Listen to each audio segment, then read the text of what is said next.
Welcome back, everybody, to our recap reviews, just retelling in some ways, right, Mason? Yeah. Of episode 3 of Loki called... Here it is. It's on the screen. Oh, great. Great. Collings did it. Loki's on a moon. Loki's a moon man. Loki's a moon man, that's right. Leave a like if you could. And guess what? If you wish you could get these early, but just the audio part, they go up like a full 12 to 24 hours early at bigsandwich.co if you do want to sign up. Did you wish you knew that this episode was called Loki's on the Moon, Loki's a Moon Man prior to this? Well, you can sign up to bigsandwich.co and it's there. It's there for you. Not bad. Sign up as many times as you want. That's with right. as many accounts. As many stolen credit cards as you wish. So what's interesting about this episode is that I assumed it would be a big time info dump. Yeah. Less so than I thought. But that makes sense when you realise that the two main characters in this episode are both Loki and are both known for subterfuge and not giving us the whole story. There are some reveals here which we'll talk about, but they're not like you enter a room and then a bad guy tells you what's going on. No. But there's things kind of going on. For example, throughout this. I thought at the end of the previous episode that Lady Loki had left the portal open long enough for regular Loki to get through, and then she was going to reveal all her plot to him. But it seems that maybe in this case she just left it open accidentally because she does not want him along for the ride. Or does she? Lady Loki? Sneaky? Exactly. We've actually got a huge theory, a big Collings theory coming up later. I'll save it to the end, which might tie into that. And that's very exciting because Collings has made his own big Collings theory music. He spent hours on it. That's right. A big title screen. It's incredible. Best thing he or we've ever done. He hired that big band. That's right. It's just weak trumpets again. So this is the shortest episode yet. Jack Lucas has written a comment that says, was this a filler episode? How do you feel about that? I think it depends on the revelation. Yeah. But I think it is definitely like it's one of the weaker ones and it's hopefully on the way to something else. Yeah, right. I mean, I think it also depends on, again, whether you like people having a chat. Maybe. I like people about having the a chat. nature of love and existence and what makes a Loki, and I quite enjoyed that. I guess it also depends whether or not you like the TV show Doctor Who, because this just felt like an episode of Doctor Who in a lot of ways. You know how it's filmed in a quarry and then they do a colour tint on it. And then maybe there's a chase on a foot. Maybe there's a foot chase. Maybe everybody's just wearing woolen guards outfits or whatever. That's exactly right. I had the same thought. It was imagine it was much like an episode of Doctor Who, but an episode of Doctor Who where you actually feel there's some sense of danger towards the main characters. Sure. Yeah, fair point. Yeah. Because anybody can die, sort of. But not Loki. Or Lady Loki, probably. No, not in this episode, at least. But yeah, I guess it's got to the point also in the Marvel universe where they're just like, aliens don't have to have makeup. They can just look like people, can't they? They're probably doing that thing where they go, oh, there was a pre-existing, past race, and they seeded the galaxy with the genetic material. That's why everybody looks kind of the same. Eternal stuff, maybe? Yeah, eternal stuff. Yeah. Well, the location of this is actually there's like a founder's plaque. It's like, and it just says, "Yeah, we left some eternal stuff. Love the Eternals. Yeah, Celestials. There we go. Good stuff." So Lamentis 1 is where we visit, which in the comics is an outworld. It's called the Lamentis Outworld, which is located on the very edge of Kree space. Oh, and this is obviously a moon of where everything is collapsing. And there's also the reveal that Lady Loki is actually, at the very least, calling herself Sylvie, which was hinted at last week because I think in some of the subtitles it said Sylvie instead of Loki. Now, who is Sylvie when she's at home? Well, one version... Or in Kree space. Sure. One version is often the Enchantress. But also, this might be like a blend of the two. Yeah, she could be a Loki and a version of the Enchantress. Because of course, in the comic book world, there's a DC Enchantress who we've seen in Suicide Squad, and there's also a Marvel Enchantress. Yes, and Marvel's Enchantress is from Asgard, right? So, and we haven't seen that one in the movies at all. So, I guess this is and you would have seen her by now. So, I guess this is a good idea as any to introduce a character like that. Good as any. But also she's got some slightly different powers to regular Loki, which is what we see. She's got cocktail/interrogation hour. That's one of her her abilities. And also like regular recipe Loki, her magic powers don't work in the TVA. That's right. She goes to fire him up and then you have to do a fist fight. Well, lucky karate works in the TVA. It works perfectly fine. Do you think there should be like an anti-karate like shield they should put over everything? No, not in that like 1970s decor. Like karate works, judo works, old-timey boxing works. But that's it, just those three. That's right. If you're doing some Krav Maga. That's not going to work. No, no MMA in this dojo, baby. Just judo. It's just judo. big time judo chops. Yeah. So you mentioned that a lot of this episode though is a big sit down, and Sylvie mentions that her plan was or is years in the making. What do you think that is at this point? Just to live, just to kill everybody so she can be left alone? No, I don't know. I think the later revelation maybe of this episode could possibly tie into it. And we've mentioned in the past that perhaps the TVA's goal is less preserving the timeline and more perhaps preventing people from having like real free will. Yeah. And I think the bigger revelation of this episode, which you might have written down there, one would hope so, James, as a professional, is that at least one member of the TVA is revealed to have not been created in the TVA, as Mobius has suggested to Loki that everybody there was sort of created from whole cloth by the Timekeepers, but rather this one particular TVA security person was taken from Earth. She's a variant, had her mind wiped or has been around for so long that she's lost her old memories. Yeah, the implication also being that it's literally everybody, or they might even say it's everybody They here. do, yeah. There you go. Yeah. So it's obviously, lends to the theory that we had early on, and I'm sure a lot of people, that this whole thing is a scam. No, it's just us. It's just us. We figured it out, thanks. Everybody's like, we're loving these TVA guys. We're loving their comforting, sinister music. We're loving their comforting, sinister statues. It was only us that were like, no, I reckon that... This endless bureaucracy. I don't know about it. Yeah. So I guess that means who are everybody and what are they there for? There's theories that Owen Wilson... That's what the next episode is called. Who are everybody? What are they doing here?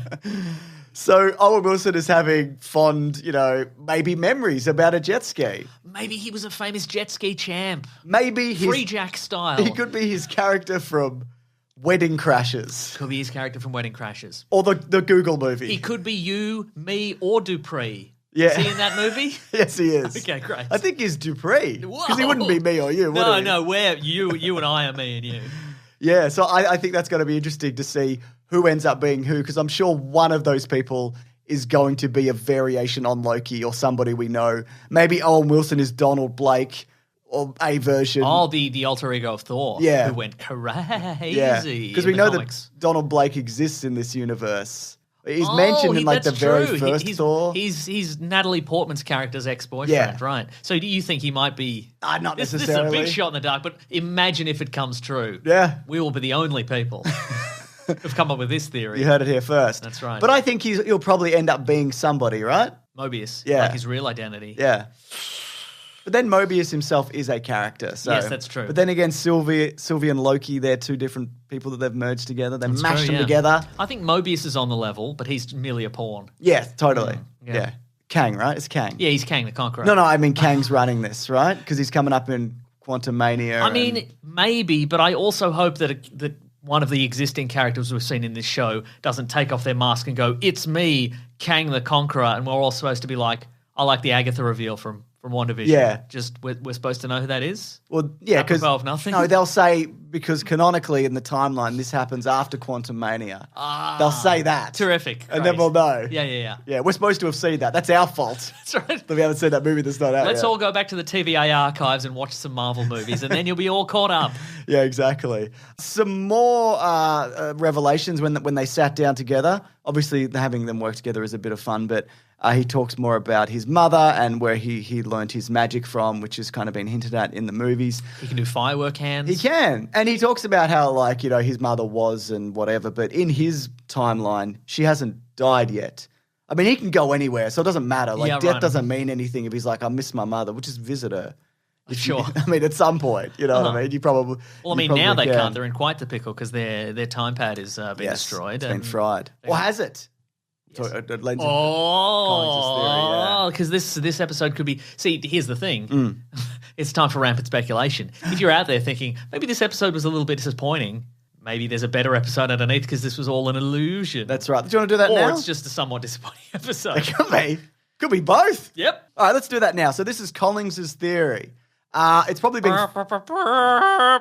floated by now, but just should point out, he had this idea instantly, and I'm sure I've got comments about this already. But he said, so near the beginning, Sylvie tries to enchant Loki and fails, but his idea is that she doesn't fail, and the whole thing from that point is merely a distraction to just get the time pad off Loki. Uh-huh. So there's also a bit of symmetry in the bar scene where they're sitting down for cocktail hour, and then later Loki's sitting down and having a champagne. That's where I thought something might go awry in the episode, but then it didn't. And then it didn't, But what if it had already happened prior in the episode? Exactly. And there's a moment. That's right. That was more triumphant. That that Loki one trumpet. was. Yeah. Victory trumpet. You're going to have to hire a better band for that bit, colleagues.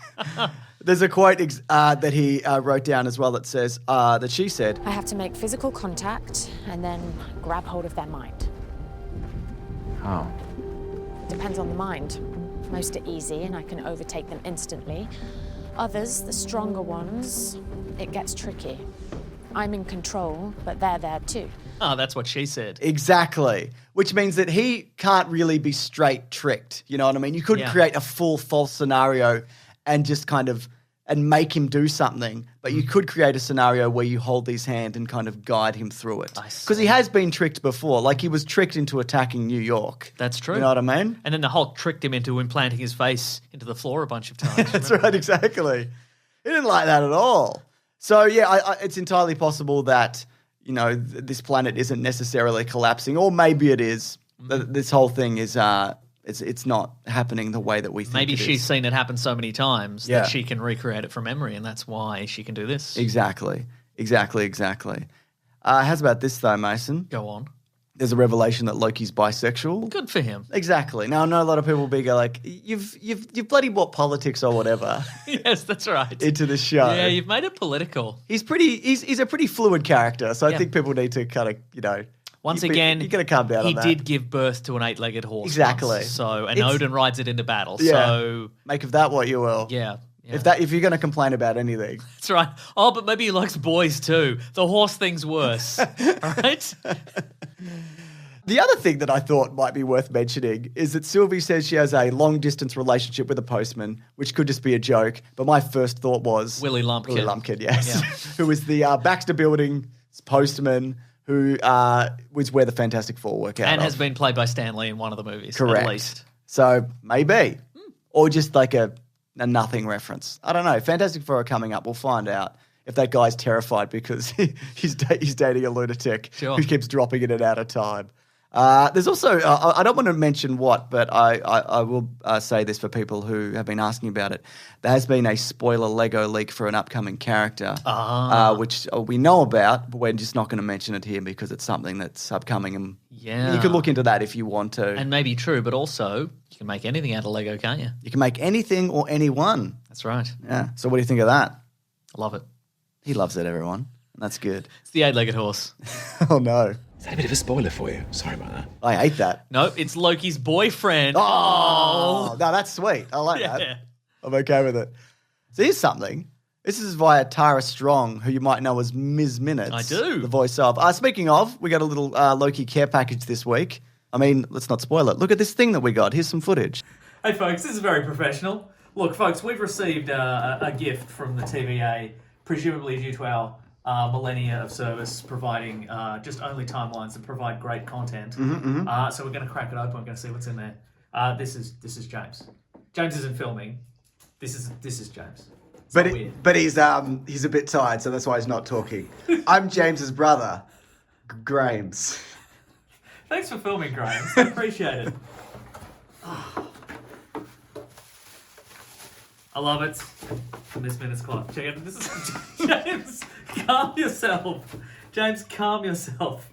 It was a clock all along. It was a clock all along. Wow. But anyway, she said via the Hollywood Reporter that I can cryptically tease that you'll see her again.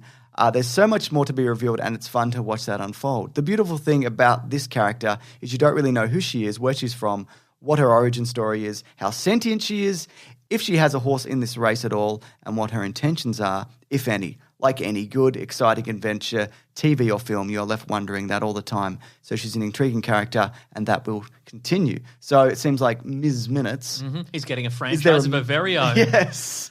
Is there a Mr. Minutes?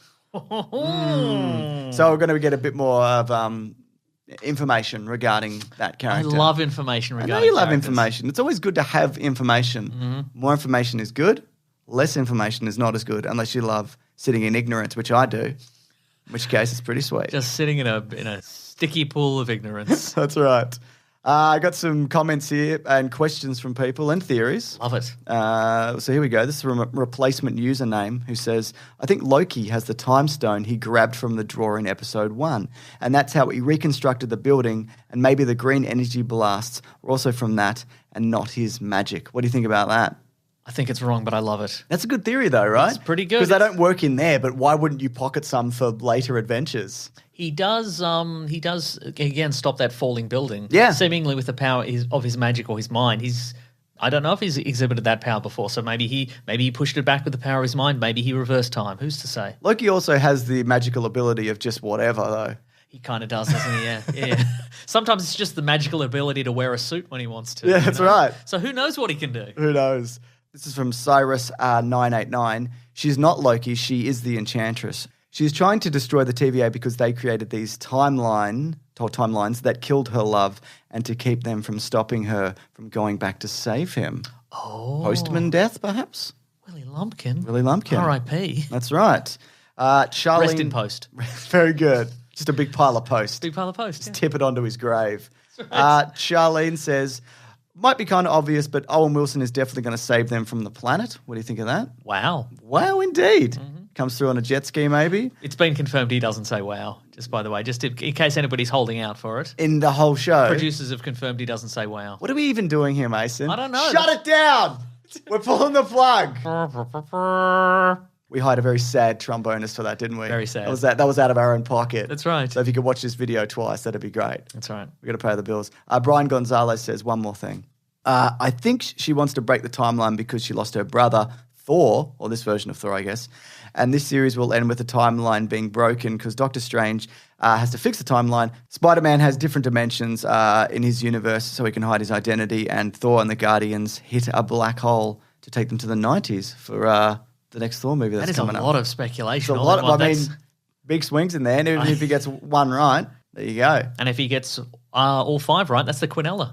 What do we get? Nothing, but he gets a big payout. Wow. From us? From Marvel. Oh, good. Yeah. Thank God. Yeah. Yeah. They run their own betting service now. They do. I just wanted to also emphasize that they already mentioned that things are going to get a little insane the next 2 episodes. Mm-hmm. So I wasn't expecting this one to be like all out kind of massive revelations, everything happening all the time. So yeah, maybe it does end up being a filler episode, or maybe some of these revelations have greater impact, or maybe none of this stuff happened at all. Maybe. I mean, how are they going to get off that planet? We actually don't know that yet. Owen Wilson, though. Do you think we'll find out in the next episode? Who's to say? Or do you think the next 2 episodes is just be like stuff happening in the TVA and they'll be like, Loki and other they're trapped on that planet? Should we do something? Nah. Let's not. Let's not. Saves on paperwork. Agreed. Anyways, there's videos here all the time, isn't there, Mason? That's right, every week, multiple times a week. And we already mentioned Big Sandwich, but there's also bonus podcast. There's also early videos. We're actually doing the Iron Man trilogy for Caravan of Garbage, which starts next week, but you can actually get that a day or a couple of days early at bigsandwich.co. And also our podcast, The Weekly Planet, where we talk movies and comics and TV shows, goes up a day early. Again, hit us with your theories. Hit us with your very specific speculations. The longer and bigger, the better. No. Specific is good, long is bad. You know what I mean? See. I say long and rambling is good. like just a wall of text, a full screen of text is great. Okay. Well, let's do that then too. Okay, great. All right, I'm at Mr. Sunday Movies on Twitter. I'm at Wikipedia Brown on Twitter. Thanks again to Collings for chucking these out. Thanks, Collings. Yeah. How does he do it? Time stone? Yeah, sure. Why not? Nice. All right. Thanks, guys. Then he's got unlimited time. He's got unlimited time. What's he complaining about? Right? He doesn't complain. He never complains. All right. Thanks, guys. Grab that gem, you guys. We'll see you next week. Goodbye.